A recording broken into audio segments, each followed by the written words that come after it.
ಮೊದಲೇ ತಯಾರಾಗಿ ಬಂದಿದ್ದಂತಹ ಪಾಕಿಸ್ತಾನದ ಈ ಜಿಹಾದಿ ಮನಸ್ಥಿತಿಯ ಭಯೋತ್ಪಾದಕರು ಸಾಕಷ್ಟು ಮದ್ದುಗುಂಡುಗಳನ್ನ ಹೊಂದಿದ್ರು. ಕೇವಲ ಪ್ಯಾಟ್ರೋಲಿಂಗ್ ಎಂದು ತೆರಳಿದಂತಹ 6 ಜನ ಯೋಧರು ಮರಳು ಬರಲೇ ಇಲ್ಲ. 22 ದಿನಗಳಾದ ಮೇಲೆ ಪಾಕಿಸ್ತಾನ ಆ 6 ಜನ ಯೋಧರನ್ನ ಶವವಾಗಿ ನಮ್ಮ ದೇಶಕ್ಕೆ ಕಳಿಸ್ತು. 6 ಜನ ಯೋಧರ ದೇಹದ ಮೇಲೆ ಸಿಗರೇಟ್ನಿಂದ ಸುಟ್ಟಂತಹ ಕಲೆಗಳು ಕಾಣಿಸ್ತವೆ. ಅವರ 2 ಕಣ್ಣುಗಳು ಕೂಡ ಗುಡ್ಡೆ ಸಮೇತ ಕೀಳಲಾಗುತ್ತೆ. ಅವರ ಕಿವಿಯ ತಮಟೆ ಒಡೆದು ಹೋಗೋ ರೀತಿ ಕಬ್ಬಿಣದ ರಾಡ್ಗಳಲ್ಲಿ ಚುಚ್ಚಲಾಗುತ್ತೆ. ಮರ್ಮಾಂಗ ಹಾಗೂ ಮೂಗನ್ನು ಕೂಡ ಕತ್ತರಿಸಲಾಗುತ್ತೆ. ಕಾರ್ಗಿಲ್ ಯುದ್ಧ ಎಂದಾಕ್ಷಣ ಇಡೀ ಭಾರತೀಯರೆಲ್ಲರೂ ಒಂದು ಕ್ಷಣ ಹೆಮ್ಮೆ ಪಡ್ತೀವಿ. ಭಾರತೀಯ ಸೇನೆಯ ಅಸೀಮ ಶೌರ್ಯ ಮತ್ತು ಸಾಹಸದಿಂದ ಪಾಕಿಸ್ತಾನ ವಶಪಡಿಸಿಕೊಂಡಂತಹ ನಮ್ಮದೇ ಬೆಟ್ಟಗುಡ್ಡಗಳನ್ನು ಆಪರೇಷನ್ ವಿಜಯ್ ಮೂಲಕ ಮತ್ತೆ ಮರಳಿ ಪಡೆದುಕೊಂಡಿದ್ವಿ. ಹಿಂದೆ ನಡೆದಂತಹ ಎಲ್ಲ ಕಹಿ ಘಟನೆಗಳನ್ನು ಮರೆತು ಪಾಕಿಸ್ತಾನದೊಂದಿಗೆ ಸ್ನೇಹದ ಹಸ್ತವನ್ನು ಚಾಚಿದ್ದ ಭಾರತಕ್ಕೆ ಪಾಕಿಸ್ತಾನ ಅಂದು ಮಾಡಿದ ಮೋಸವನ್ನು ಇಂದಿಗೂ ಕೂಡ ನಾವ್ಯಾರೂ ಕೂಡ ಮರೆಯುವಂಥದ್ದಲ್ಲ. ಪ್ರತಿ ವರ್ಷ ಜುಲೈ 26 ಬಂದರೆ ಕಾರ್ಗಿಲ್ ವಿಜಯೋತ್ಸವವನ್ನು ನಾವೆಲ್ಲರೂ ಆಚರಣೆ ಮಾಡ್ತೀವಿ. ಪ್ರತಿ ಬಾರಿ ಕಾರ್ಗಿಲ್ನ ವಿಜಯೋತ್ಸವದ ಬಗ್ಗೆ ಮಾತಾಡಬೇಕಾದ್ರೆ ಅಥವಾ ಕಾರ್ಗಿಲ್ನ ಯುದ್ಧದ ಬಗ್ಗೆ ಮಾತಾಡಬೇಕಾದ್ರೆ ಒಂದು ಹೆಸರನ್ನು ನಾವು ಮರೆಯುವಂತಿಲ್ಲ. ಆ ವೀರ ಯೋಧನ ಹೆಸರೇ ಕ್ಯಾಪ್ಟನ್ ಸೌರಭ್ ಖಾಲಿಯಾ. 1976 ಜೂನ್ 29 ಜನಿಸಿದ ಈ ವೀರ ಯೋಧ ಹಿಮಾಚಲ್ ಪ್ರದೇಶದ ಪಲಂಪುರ್ನ ಗ್ರಾಮದವರಾಗಿರ್ತಾರೆ. ಕಾರ್ಗಿಲ್ನ ಇತಿಹಾಸ ತಿಳಿದುಕೊಂಡಿರುವಂಥ ಎಲ್ರಿಗೂ ಕೂಡ ಈ ಹೆಸರು ಕೇಳಿದಾಕ್ಷಣ ತಮ್ಮ ಕಣ್ಣುಗಳು ಒದ್ದೆ ಆಗ್ತವೆ. ಕಾಲೇಜಿನ ದಿನಗಳಲ್ಲಿಯೇ NCCಯಲ್ಲಿ ಸಕ್ರಿಯವಾಗಿ ಪಾಲ್ಗೊಳ್ತಾ ಇರ್ತಾರೆ. ಹಾಗೆ NCCಯಲ್ಲಿ ಅನೇಕ ಪ್ರಶಸ್ತಿ ಪುರಸ್ಕಾರವನ್ನು ಕೂಡ ಪಡೆದಿರ್ತಾರೆ. ತಮ್ಮ ಪದವಿಯ ನಂತರ ಮಿಲಿಟರಿ ಸೆಲೆಕ್ಷನಲ್ಲಿ ಸೆಲೆಕ್ಟ್ ಆಗ್ತಾರೆ. ಮನೆಯವ್ರಿಗೂ ಕೂಡ ಈ ವಿಷಯವನ್ನು ಅವರು ತಿಳಿಸಿರೋದಿಲ್ಲ. ತನ್ನ ತಂದೆಯ ಒಪ್ಪಿಗೆ ಇಲ್ದಿದ್ರೂ ಕೂಡ ಕಾಡಿಬೇಡಿ ಅವರು ಇಂಡಿಯನ್ ಮಿಲಿಟರಿ ಅಕಾಡೆಮಿಗೆ 1997 ಸೇರಿ ತರಬೇತಿಯನ್ನು ಕೂಡ ಪಡೀತಾರೆ. 1998 ಡಿಸೆಂಬರ್ 20 ಇಂಡಿಯನ್ ಮಿಲಿಟರಿ ಅಕಾಡೆಮಿಯಲ್ಲಿ ತರಬೇತಿಯನ್ನು ಪಡೆದು 4ನೇ ಜಾಟ್ ರೆಜಿಮೆಂಟ್ನ ಲೆಫ್ಟಿನೆಂಟ್ ಆಗಿ ಸೇವೆಗೆ ಸೇರ್ತಾರೆ. ಮುಂಬರುವಂಥ ದಿನಗಳಲ್ಲಿ ಕ್ಯಾಪ್ಟನ್ ಆಗಿ ಕೂಡ ಬಡ್ತಿಯನ್ನು ಪಡಿತಾರೆ. ಅಮೃತ್ಸರದ ರೈಲ್ವೆ ಸ್ಟೇಷನ್ನಲ್ಲಿ ತನ್ನನ್ನು ಬೀಳ್ಕೊಡುಗೆ ಕೊಡಲಿಕ್ಕೋಸ್ಕರ ಇಡೀ ಕುಟುಂಬ ಸೇರಿತ್ತು. ಆ ರೈಲು ಮರೆಯಾಗೋವರೆಗೂ ಕೂಡ ತನ್ನ ತಾಯಿಯತ್ತ ಸೌರಭ್ ಖಾಲಿಯಾ ಕೈ ಬೀಸ್ತಾನೆ ಇದ್ರು. ಆದರೆ ಆ ಸಂದರ್ಭದಲ್ಲಿ ಯಾರೂ ಕೂಡ ಇದೊಂದು ಅಂತಿಮ ವಿದಾಯ ಅಂತ ಊಹಿಸಿರಲಿಲ್ಲ. ಕರ್ತವ್ಯಕ್ಕೆ ಸೇರಿದಂತಹ 15 ದಿನಗಳಲ್ಲಿ ಅವರಿಗೆ ಜಮ್ಮು ಕಾಶ್ಮೀರ್ನ ಕಾರ್ಗಿಲ್ಗೆ ಪೋಸ್ಟಿಂಗ್ ಆಗುತ್ತೆ. ಸೌರಭ್ ಖಾಲಿಯಾ ತಮ್ಮ ಮೊದಲ ಪೋಸ್ಟಿಂಗನ್ನು ಕಾರ್ಗಿಲ್ನಲ್ಲಿ ನಿರ್ವಹಿಸ್ತಾರೆ. 1999 ಜನವರಿಯ ತಿಂಗಳಲ್ಲಿ ಅವರ ಮೊದಲನೇ ಪೋಸ್ಟಿಂಗ್ ಆಗುತ್ತೆ. ಅವರ ಪೋಸ್ಟಿಂಗ್ ನಂತರ ಕೆಲವು ದಿನಗಳಲ್ಲಿ ಒಂದಷ್ಟು ಬೆಳವಣಿಗೆಗಳು ಆಗುತ್ತೆ. ಅದೇನೆಂದರೆ, ನಮ್ಮ ಹಾಗೂ ಪಾಕಿಸ್ತಾನದ ನಡುವೆ ಒಂದು ಅಲಿಖಿತ ನಿಯಮ ಇದೆ. ಅದೇನೆಂದರೆ, ಚಳಿಗಾಲದ ಸಮಯದಲ್ಲಿ ನಮ್ಮ ಬೆಟ್ಟ ಗುಡ್ಡಗಳನ್ನು ನಾವು ಖಾಲಿ ಮಾಡಿಕೊಂಡು ಬೇಸ್ ಕ್ಯಾಂಪಿಗೆ ಬರ್ತೀವಿ. ಹಾಗೆ ಅವರು ಕೂಡ ಅವರ ಬೆಟ್ಟ ಗುಡ್ಡಗಳನ್ನು ಖಾಲಿ ಮಾಡ್ಕೊಂಡು ಅವರು ಬೇಸ್ ಕ್ಯಾಂಪಿಗೆ ಹೋಗ್ತಾರೆ. ಚಳಿಗಾಲ ಇನ್ನೇನು ಮುಗಿಯುವಂಥ ಸಂದರ್ಭದಲ್ಲಿ ಅಲ್ಲಿನ ಕುರಿಗಾಯಿ ಯುವಕರು ಕೆಲವೊಂದಷ್ಟು ಅಪರಿಚಿತ ವ್ಯಕ್ತಿಗಳನ್ನು ನೋಡಿ ತಕ್ಷಣ ಬೇಸ್ ಕ್ಯಾಂಪ್ನಲ್ಲಿರುವಂಥ ಬಜರಂಗ್ ಪೋಸ್ಟ್ಗೆ ಈ ವಿಷಯವನ್ನು ತಲುಪಿಸ್ತಾರೆ. ಬಜರಂಗ್ ಪೋಸ್ಟ್ನ ಸೇನೆಯ ಅಧಿಕಾರಿಗಳು ಸೌರಭ್ ಖಾಲಿಯಾ ಮತ್ತು 5 ಜನ ಸೈನಿಕರನ್ನು ಪ್ಯಾಟ್ರೋಲಿಂಗ್ಗೋಸ್ಕರ ಆ ಕಕ್ಸರ್ ಪೋಸ್ಟ್ನ ಪ್ರದೇಶಕ್ಕೆ ಕಳಿಸ್ತಾರೆ. ಭೂಮಿಯಿಂದ 14,000 ಅಡಿ ಎತ್ತರದ ಪ್ರದೇಶಕ್ಕೆ ಸೌರಭ್ ಖಾಲಿಯಾ ಮತ್ತು ಅವರ ತಂಡ ಹೋಗುತ್ತೆ. ಅರ್ಜುನ್ ರಾಮ್, ಭವರ್ಲಾಲ್ ಬಗಾರಿಯಾ, ಮೂಲಾರಾಮ್, ಭಿಖಾರಾಮ್ ಮತ್ತು ನರೇಶ್ ಸಿಂಗ್ ಎಂಬ 5 ಜನ ಸೈನಿಕರು ಸೌರಭ್ ಖಾಲಿಯಾರೊಂದಿಗೆ ಹೋಗ್ತಾರೆ.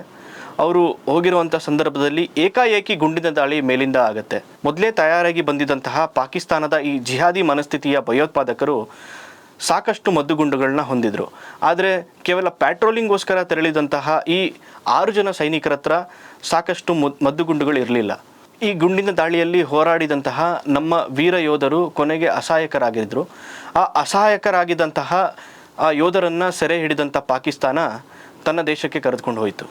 ಯುದ್ಧ ನೀತಿಯ ಪ್ರಕಾರ ಯಾವುದೇ ದೇಶದ ಯುದ್ಧ ಬಂದಿಗಳನ್ನು ಬಂಧಿಸಿದ ತಕ್ಷಣ ಆ ಸಂಬಂಧಪಟ್ಟ ದೇಶಕ್ಕೆ ಮಾಹಿತಿ ಕೊಡುವಂಥದ್ದು ಒಂದು ನೀತಿ. ಆದರೆ ಪಾಕಿಸ್ತಾನದಂತಹ ದೇಶ ಯಾವ ಯುದ್ಧ ನೀತಿ ತಾನೇ ಅನುಸರಿಸುತ್ತೆ? ಭಾರತೀಯ ಸೇನೆಗೆ ಈ 6 ಜನ ಸೈನಿಕರ ಯಾವ ಸುಳಿವು ಕೂಡ ಸಿಗಲೇ ಇಲ್ಲ. ಕೊನೆಗೆ ಪಾಕಿಸ್ತಾನದ ರೇಡಿಯೋದಲ್ಲಿ ಬಿತ್ತರಗೊಂಡಂತಹ ಸುದ್ದಿಯಿಂದ ನಮ್ಮ ದೇಶದ ಸೈನಿಕರು ಬಂಧಿತರಾಗಿದ್ದಾರೆ ಅನ್ನುವಂಥ ವಿಷಯ ತಿಳಿಯಿತು. ಈ ಸೈನಿಕರ ಬಂಧನದ ಸುದ್ದಿಯನ್ನು ತಿಳಿಸುವಂಥ ಕನಿಷ್ಠ ಸೌಜನ್ಯ ಕೂಡ ಪಾಕಿಸ್ತಾನಕ್ಕೆ ಇರಲಿಲ್ಲ. ಕೇವಲ ಪ್ಯಾಟ್ರೋಲಿಂಗ್ ಎಂದು ತೆರಳಿದಂತಹ 6 ಜನ ಯೋಧರು ಮರಳು ಬರಲೇ ಇಲ್ಲ. ಆದರೆ 22 ದಿನಗಳಾದ ಮೇಲೆ ಪಾಕಿಸ್ತಾನ ಆ 6 ಜನ ಯೋಧರನ್ನು ಶವವಾಗಿ ನಮ್ಮ ದೇಶಕ್ಕೆ ಕಳಿಸ್ತು. ಆ ಶವಗಳ ಸ್ಥಿತಿಯನ್ನು ನೋಡಿದ ತಕ್ಷಣ ಇಡೀ ಸೇನೆ ಒಂದು ಕ್ಷಣ ನಿಬ್ಬೆರಗಾಯಿತು. ಕೊನೆಗೆ 6 ಜನರ ಶವ ಪರೀಕ್ಷೆ ಮಾಡಬೇಕಾಗಿರುವಂತಹ ರೆಡ್ ಕ್ರಾಸ್ ಸಂಸ್ಥೆ ಕೂಡ ಈ ಶವ ಪರೀಕ್ಷೆಗೆ ಮುಂದಾಗಲಿಲ್ಲ. ಕೊನೆಗೆ ಇಂಡಿಯನ್ ಆರ್ಮಿಯ ವೈದ್ಯರೇ ಈ ಶವ ಪರೀಕ್ಷೆ ಅಂದರೆ ಪೋಸ್ಟ್ ಮಾರ್ಟಮ್ನ ಮಾಡಿತು. ಮರಣೋತ್ತರ ಪರೀಕ್ಷೆಯ ವರದಿ ಬಂದ ಕೂಡಲೇ ಇಡೀ ದೇಶ ಒಂದು ಕ್ಷಣ ಬೆಚ್ಚಿಬಿದ್ದಿತ್ತು. 6 ಜನ ಯೋಧರ ದೇಹದ ಮೇಲೆ ಸಿಗರೇಟ್ನಿಂದ ಸುಟ್ಟಂತಹ ಕಲೆಗಳು ಕಾಣಿಸ್ತವೆ. ಅವರ 2 ಕಣ್ಣುಗಳು ಕೂಡ ಗುಡ್ಡೆ ಸಮೇತ ಕೀಳಲಾಗುತ್ತೆ.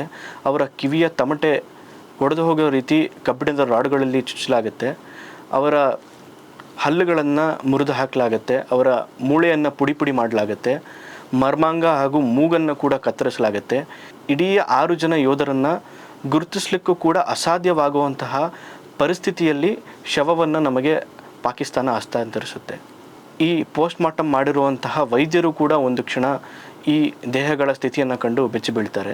ಇಡೀ ಪ್ರಪಂಚದ ಮುಂದೆ ಪಾಕಿಸ್ತಾನದ ಕ್ರೌರ್ಯ ಹಾಗೂ ತನ್ನ ಪೈಶಾಚಿಕ ಕೃತ್ಯದ ಒಂದು ಅನಾವರಣವಾಗುತ್ತೆ. ಮಾನವೀಯ ಮೌಲ್ಯಗಳನ್ನು ಹೊಂದಿರುವಂಥವರು ಯಾರೂ ಕೂಡ ಇಂತಹ ಹೇಯ ಕೃತ್ಯವನ್ನು ಮಾಡೋದಿಲ್ಲ.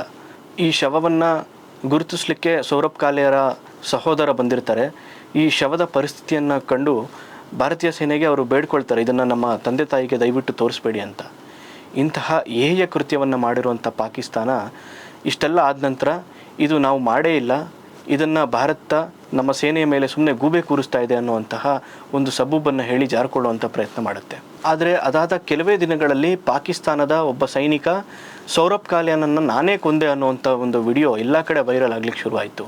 अल्लाह का करना यूं हुआ कि उनके 6 बंदों ने लेफ्टिनेंट कालिया के साथ रेकी के लिए हमारी तरफ एडवांस किया, मगर हुआ ये कि वो एडवांस तो हमारे ऊपर कर रहे थे, लेकिन वो शिकार करने के लिए आए थे और खुद शिकार हो गए.